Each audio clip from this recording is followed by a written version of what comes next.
Hello friends. Playwright with JavaScript series में आप सभी लोगों का बहुत बहुत स्वागत है। But before we start this particular series, let's start learning the basic difference between learning and earning. So the difference is of only letter L, as you can clearly see on the screen, right?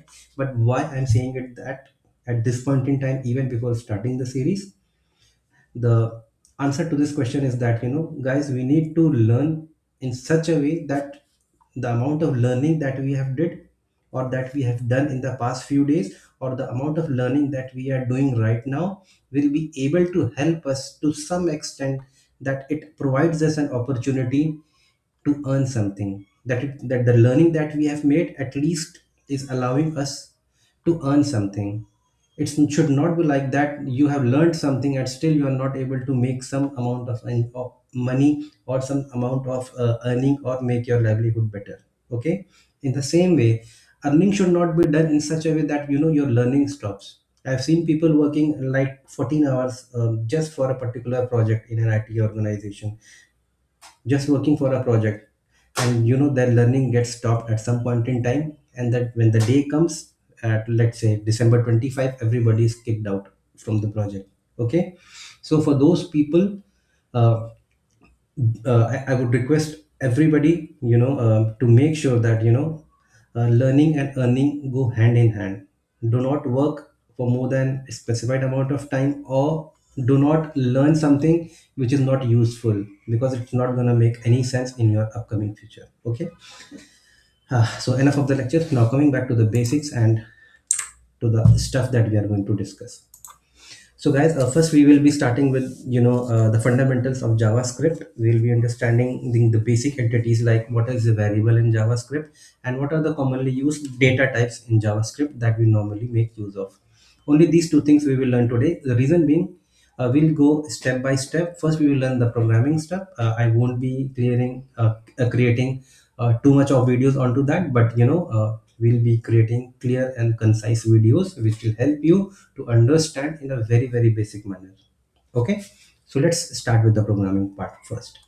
So over here, first read these two lines, then I will make you understand what I'm saying and why I'm saying.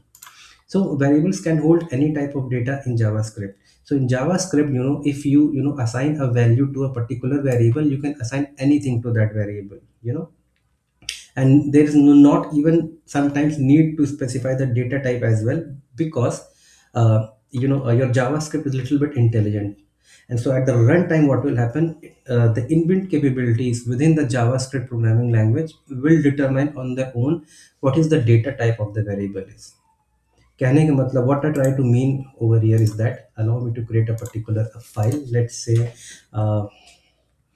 testing first dot where, any name I can give it. Okay, so what I mean to say by what do I mean by saying that particular stuff is that, in Java, if you need to declare a variable of type integer, if you do like a equal to 4, it will start giving you error in Java, right? It will ask you to explicitly define the data type or the identifier for it. Let's say integer a equals to 4, we used to define, right?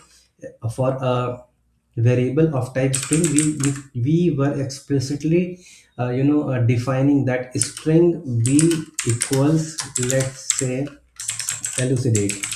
Okay, boolean c equals true or false. So this is the kind of the way, the structure that we used to follow in Java. But over here things are a little bit different, in only little bit different. So what will happen in JavaScript? Let's say I have written a equals to 4 and I want to print the value of 4.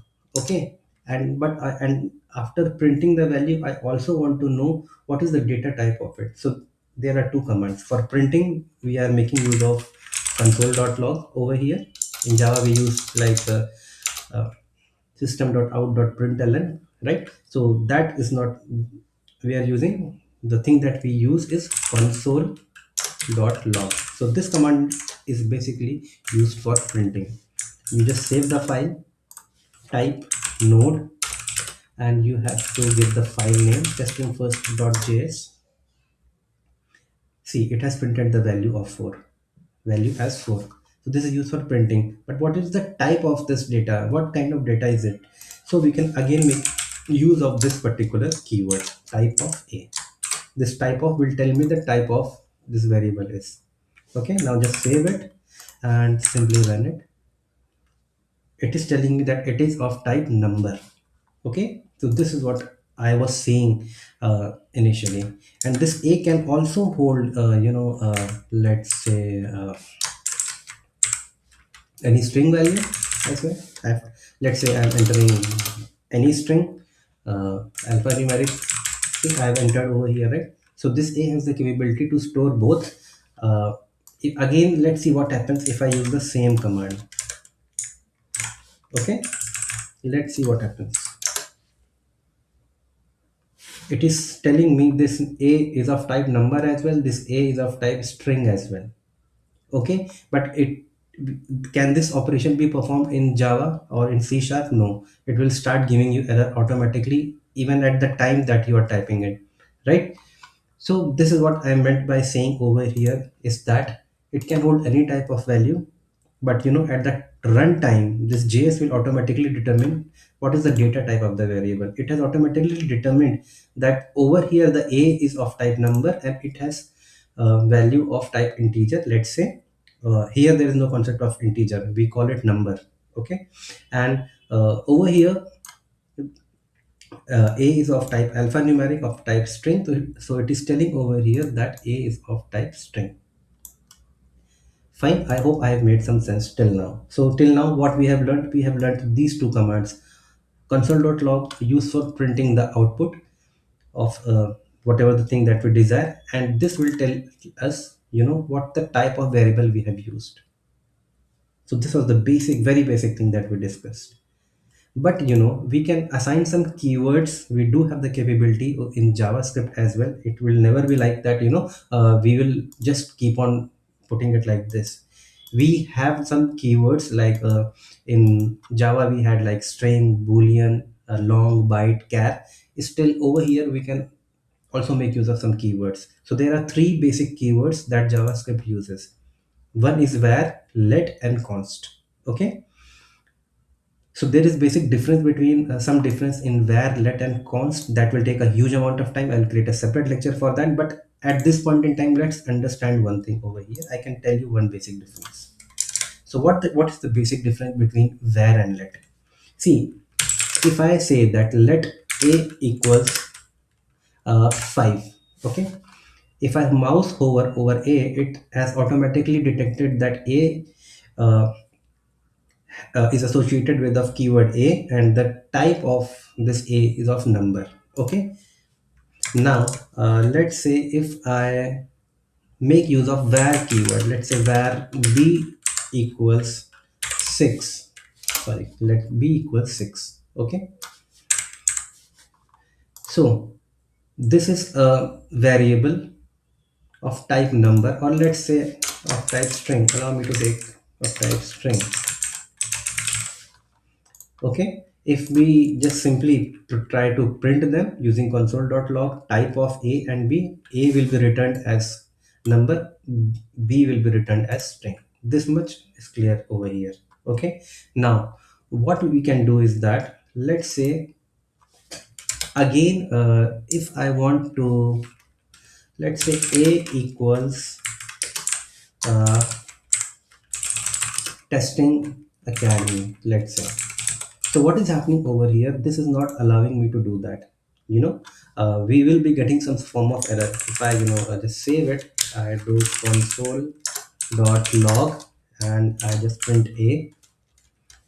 Okay, let's see what happens. I'm just elucidating over here that what is the basic difference between let and var. So it says that identifier a has already been declared, which means that whenever we make use of let keyword, we cannot redeclare with the help of let keyword. But what if I change them to var a, var a? Okay, see, now all the errors are gone. Again, if I run it, there would be no error. It is simply printing me the value. So this is the basic difference between var and let. The difference is that with the help of a var keyword, redeclaration of a variable is allowed, right? So redeclaration of a variable is allowed over here, but in case of let, you cannot redeclare the same variable again. So this will is blocked. Redeclaration. Okay, so this is the basic difference between var and let. Const and come up on later. Okay, and there are some primitive data types in JavaScript as well. In Java, like we had primitive data types, we have non-primitive data types, and now primitive data types were also defined, bifurcated into numeric and non-numeric. So the little bit same thing is over here as well. So we have primitive data types bifurcated into numeric and non-numeric. In numeric, number and begin, and non-numeric, string, boolean, null, undefined symbol. So rather than going off each and every data type, we will be mostly focusing on number, string, and boolean data types. Okay, and because these will be mostly used in our Playwright automation framework, we will be making use of all these three values mostly I'm saying. So we'll be having a discussion onto these. So these are the basic idea of what kind of data types we have in JavaScript, what kind of variables, keywords can be associated with a particular variable. So this is what we have got to know till now over here. Okay, so I hope it made some sense. I'll be back with the next lecture very soon. Thank you.